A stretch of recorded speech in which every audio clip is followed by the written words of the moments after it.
A boiling coolant system is one of the clearest signs that an engine's cooling capacity has been overwhelmed, and it's a problem that can escalate from a minor inconvenience to a blown head gasket or a warped cylinder head in a matter of minutes if ignored. Coolant is designed to circulate under pressure, which raises its boiling point well above 100 degrees Celsius. So if you're seeing steam, bubbling in the reservoir, or a rising temperature gauge, something in that pressurized system has failed. Let's discuss it. The most common cause of boiling coolant is simply a low coolant level. Coolant gradually decreases through evaporation, minor leaks, or seepage, and when there's too little in the system, it can't absorb and remove enough engine heat. Low coolant can also create air pockets, which reduce heat transfer and cause localized boiling, even if the temperature gauge appears normal.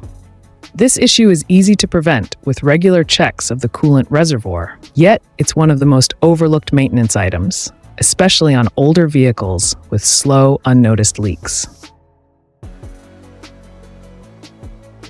The radiator cap is more than a lid. It's a pressure relief valve that keeps the cooling system sealed at about 15 to 16 psi, raising the coolant's boiling point from 100 degrees Celsius to around 120 to 130 degrees Celsius.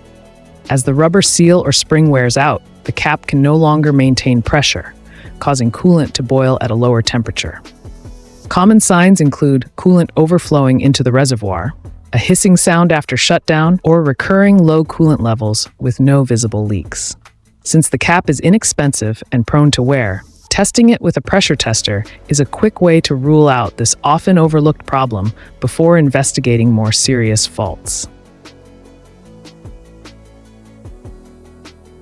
The water pump is the heart of the cooling system, using a belt or chain to circulate coolant between the engine, radiator, and heater core.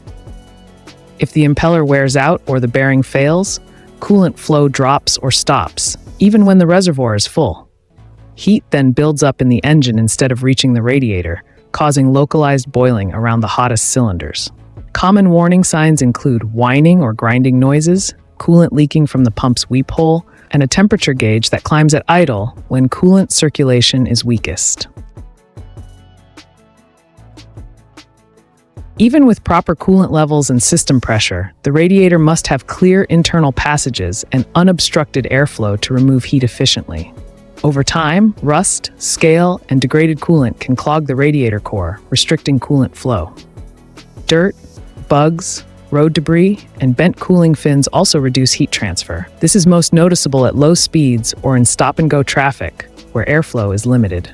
A partially clogged radiator may cool the engine normally at highway speeds, but allow it to overheat while idling or driving in the city, a classic sign of restricted heat dissipation.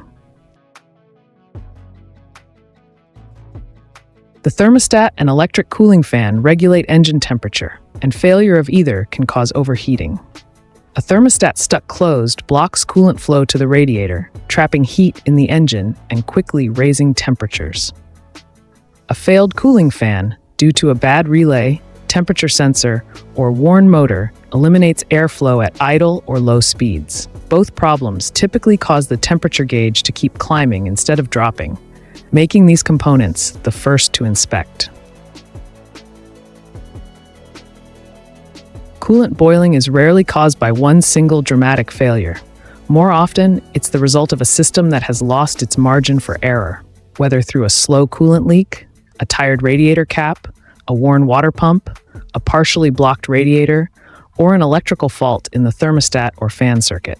Because these 5 causes often produce overlapping symptoms, diagnosing the exact source usually requires checking coolant level, pressure testing the cap, listening for pump noise, inspecting the radiator core, and confirming the fan actually activates under load. Catching any of these early with routine inspection is far cheaper than dealing with the aftermath.